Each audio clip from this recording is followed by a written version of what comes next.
This new model with just 35 billion parameters and 3 billion active parameters is going to match or exceed 100 plus billion parameter model on certain tasks.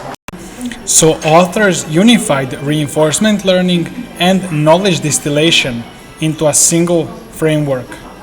So you see how the loss function for post-training, it's unifying distillation and reinforcement learning.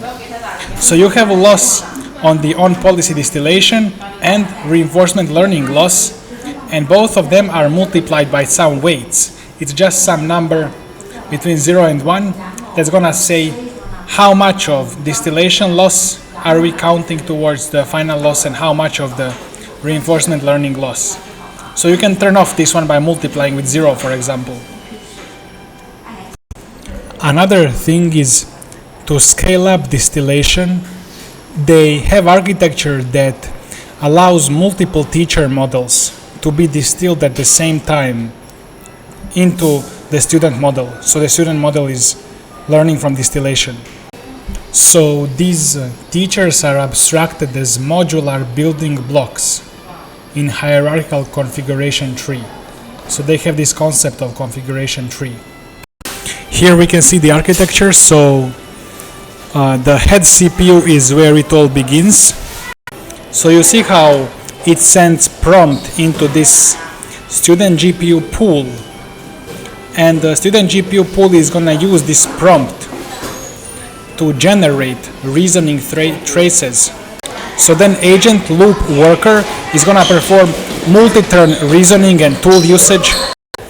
So it's going to use VLLM to generate parallelly a bunch of these responses to the prompt. So you see here that it's not only the generated sequence that's being stored, the tokens, but also for each of the tokens the top K log probes. So a few most likely tokens that could have been instead of that token. So for each token, for each token that's chosen, it's also gonna save other tokens that had high probability to be there. And then if you remember alpha, beta, so it's gonna be alpha times one path, beta times the other path. So for example, the distillation, so the router is gonna route to distillation or reinforcement learning or both. This is our alpha times distillation plus beta times reinforcement learning, the routing. So if alpha is 0 and beta is more than 0, any number more than 0, then you have pure reinforcement learning. It doesn't have to be 1, so it can be just more than 0, and vice versa. And then the teacher is going to actually run the same unroll over these generated tokens, the sequences, and it's gonna save top K log prob seed for itself. So for each of these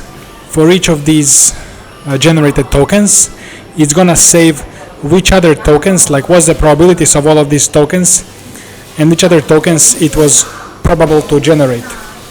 There is also path for reinforcement learning, or it can happen together. It's just running standard GRPO, comparing multiple answers and assigning advantage relative to each other, and rewards.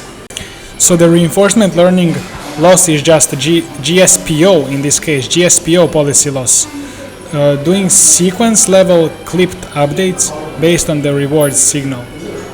So this is just the normal, it's very similar to GRPO or GSPO. For distillation, there are two types of rewarding system and losses. So first one is just making the student produce the same probabilities as the teacher, and the second one is more integrated with PPO, proximal policy optimization, reinforcement learning, and this stuff. So both of them are trying to imitate the teacher, but the second one is doing it through reinforcement learning pipeline that can be better integrated with the other, like GRPO, reinforcement learning reasoning, or GSPO. So those are going to be core ideas here. They have other ideas here like multiple teachers, scaling, all this stuff. I think it's pretty interesting. If you're doing something like this, you can read this paper deeper, and you can join the school to learn more about AI research and how to do it, and see you in the next video.